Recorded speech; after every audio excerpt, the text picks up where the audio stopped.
Coba bayangin deh, bumi kita ini kan makin hari makin panas.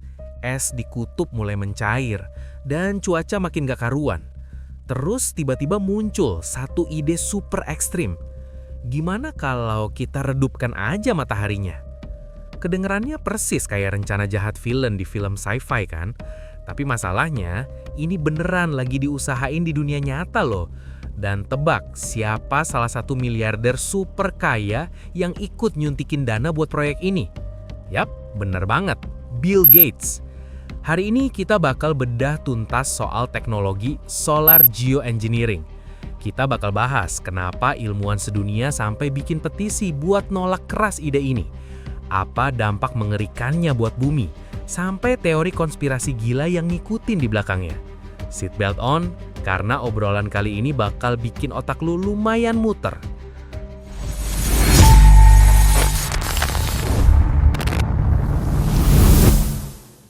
Who made billions out of creating super clunky corporate software. What you didn't realize is that Bill Gates doesn't think of himself that way. Bill Gates doesn't think of himself as some guy who got super rich making bad software. Bill Gates thinks of himself as God. Oke, kita mulai dari basicnya dulu.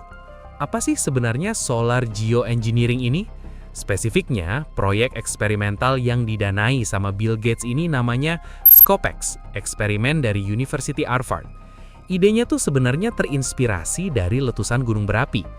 Ada yang masih ingat, letusan dahsyat Gunung Pinatubo di tahun 1991. Waktu itu abu vulkaniknya terbang tinggi banget sampai ke lapisan stratosfer dan nutupin bumi. Efeknya, suhu global sukses turun 0,5 derajat Celcius selama setahun penuh. Nah, dari situ para ilmuwan mikir, bisa nggak ya kita tiru efek letusan itu secara buatan? Caranya begini, mereka berencana menerbangkan balon raksasa atau pesawat khusus ke lapisan stratosfer, lalu nyemprotin berton-ton debu kapur atau kalsium karbonat. Debu ini nantinya bakal berfungsi kayak payung raksasa yang memantulkan sinar matahari balik keluar angkasa sebelum sempat manasin bumi. Boom! Bumi otomatis jadi adem. Kedengarannya gampang dan solutif banget kan? Eits, tunggu dulu. Meski niat awalnya mau ngademin bumi, para pakar iklim dan ilmuwan dari seluruh dunia justru panik.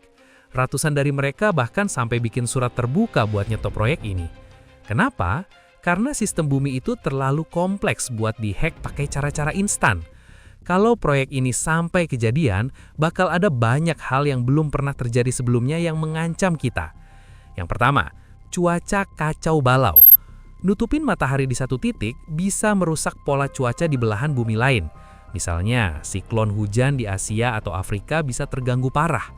Efeknya, kekeringan ekstrim, dan miliaran orang terancam kelaparan gara-gara gagal panen massal. Yang kedua, krisis pangan global.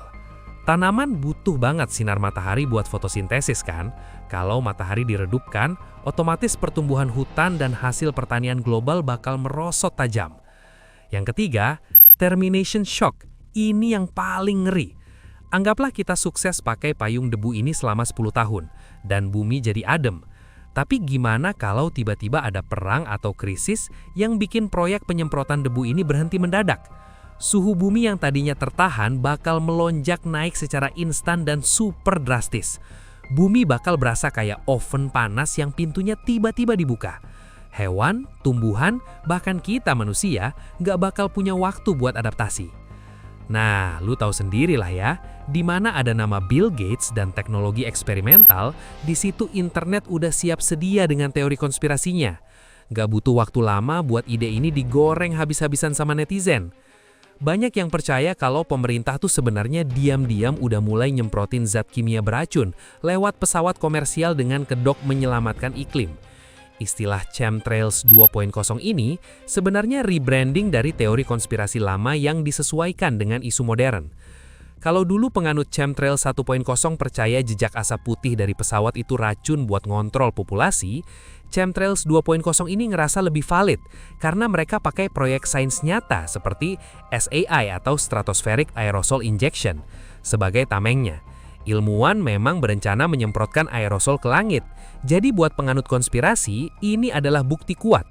Intinya mereka mikir, kalau dulu mereka meracuni kita diam-diam, sekarang mereka meracuni kita pakai alasan perbaikan iklim. Debu yang mereka semprotin itu isinya bukan cuma pemantul cahaya, tapi juga logam berat kayak aluminium, barium, dan strontium yang dianggap bisa merusak syaraf manusia dan bikin tanah nggak subur. Bahkan mereka percaya ada juga nanoteknologi, partikel super kecil yang bisa masuk ke pernafasan buat ngontrol pikiran atau kesehatan, dan ini sering banget dikait-kaitin sama sinyal 5G. Bahkan ada juga yang percaya bahwa mereka menyemprotkan senjata modifikasi cuaca buat ngatur negara mana yang dapat hujan dan mana yang kekeringan demi kepentingan ekonomi atau politik elit tertentu. Nyemprotin debu kapur atau sulfur ke stratosfer cuma salah satu cara. Para ilmuwan juga memiliki metode lain seperti marine cloud brightening, yaitu kapal laut menyemprotkan partikel air garam laut ke awan di atas osean. Tujuannya biar awan itu jadi lebih putih, tebal, dan lebih maksimal memantulkan sinar matahari.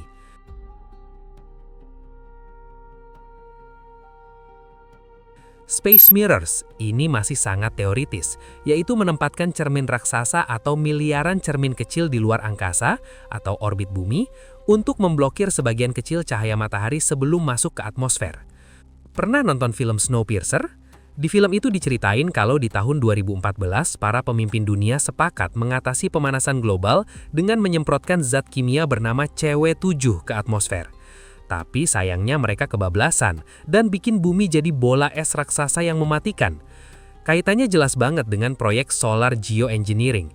Banyak yang parno kalau eksperimen nyata ini bakal berujung gagal total kayak di film. Netizen curiga kalau para elit seperti Bill Gates lagi nyiapin bunker atau ekosistem tertutup buat mereka sendiri. Sementara masyarakat umum dibiarkan mati kedinginan ngadepin kiamat salju. Mirip banget dengan kasta sosial kejam di dalam kereta Snowpiercer, yang elit hidup mewah di gerbong depan, rakyat jelata di belakang makan kecoa, dan semua sumber daya dikontrol satu penguasa. Menariknya, ini adalah teori konspirasi yang paling berdasar secara ilmiah, karena nyerempet bahaya termination shock. Kalau kita nyemprot terlalu banyak, kita bisa memicu zaman es buatan. Teori ini percaya kalau para elit lagi main-main dengan saklar langku bumi, tapi mereka sendiri nggak tahu cara matiinnya.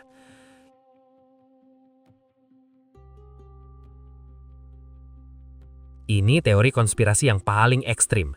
Teori ini nyorotin fakta kalau Bill Gates adalah salah satu pemilik lahan pertanian swasta terbesar di Amerika. Narasi konspirasinya begini, dia sengaja mau meredupkan matahari biar pertanian biasa pada mati, terus memaksa dunia buat bergantung sama bibit rekayasa genetika miliknya yang bisa tahan meski tanpa cahaya matahari.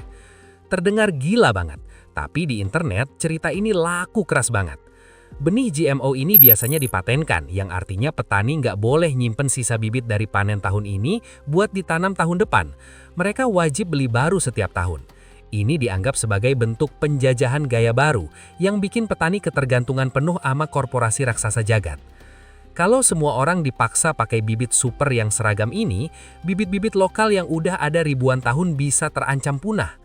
Bayangin aja, sebuah dunia di mana langit ditutup debu kimia, matahari meredup, dan satu-satunya tumbuhan yang bisa hidup hanya benih yang hak patennya dipegang satu orang. Itu bukan lagi teori konspirasi, tapi monopoli kehidupan. Pada akhirnya, solar geoengineering tidak menyelesaikan akar masalah perubahan iklim. Teknologi ini nggak menyerap atau menghilangkan gas rumah kaca di atmosfer. Ini ibaratnya kamu lagi demam parah terus minum paracetamol. Panas badannya emang turun, tapi bakteri penyebab infeksinya masih ada di dalam tubuh.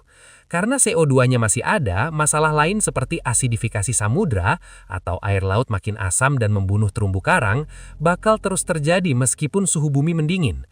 Sampai detik ini belum ada proyek solar geoengineering skala global yang dijalankan.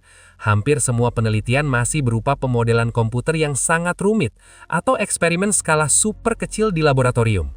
Proyek yang mau uji coba di alam terbuka seperti Scopex milik Harvard terus terhambat karena pertimbangan etika dan pertentangan politik. Tahu nggak kenapa ide ini nggak dibuang gitu aja dari meja diskusi PBB atau panel iklim?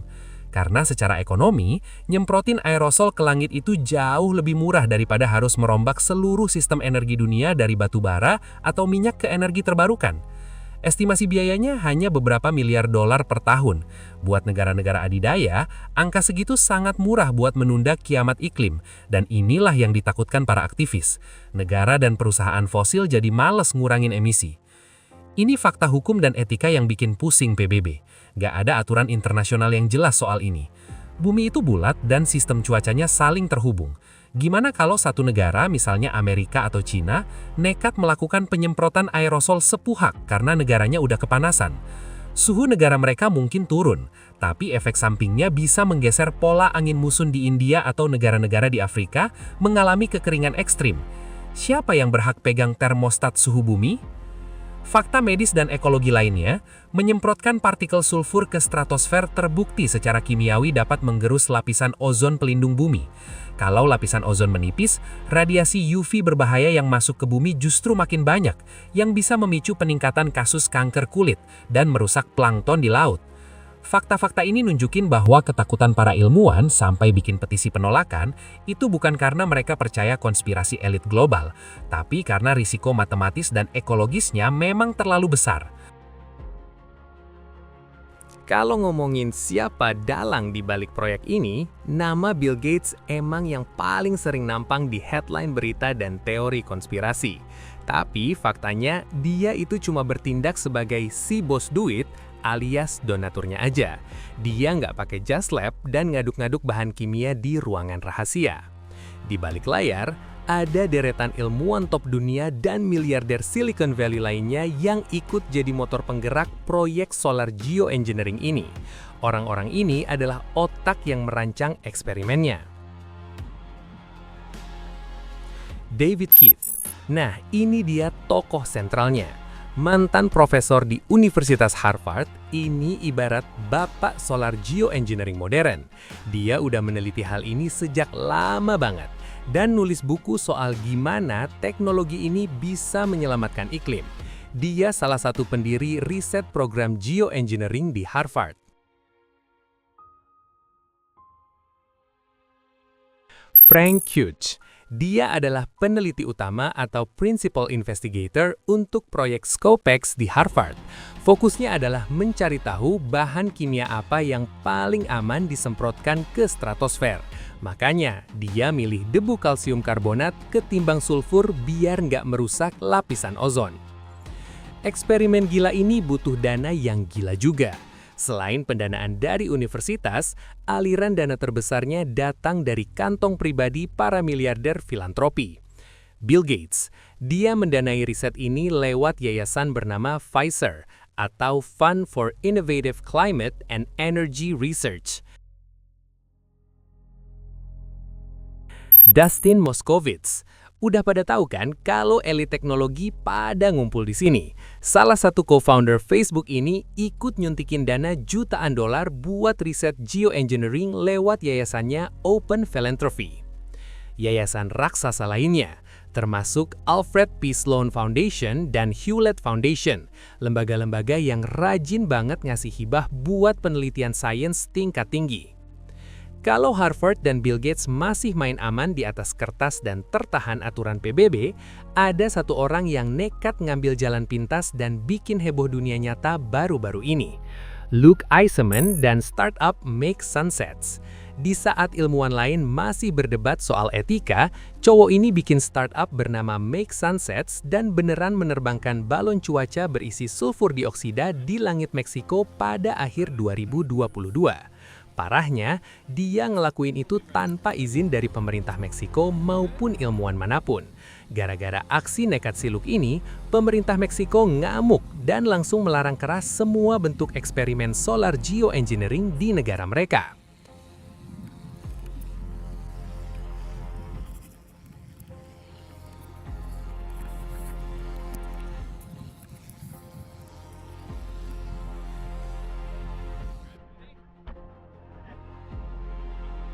Coba tulis di kolom komentar, menurut kalian mending kita nekat pakai payung matahari ini atau fokus aja nanam pohon dan stop pakai energi kotor? Share pendapat kalian di bawah ya. Sampai jumpa di video-video selanjutnya.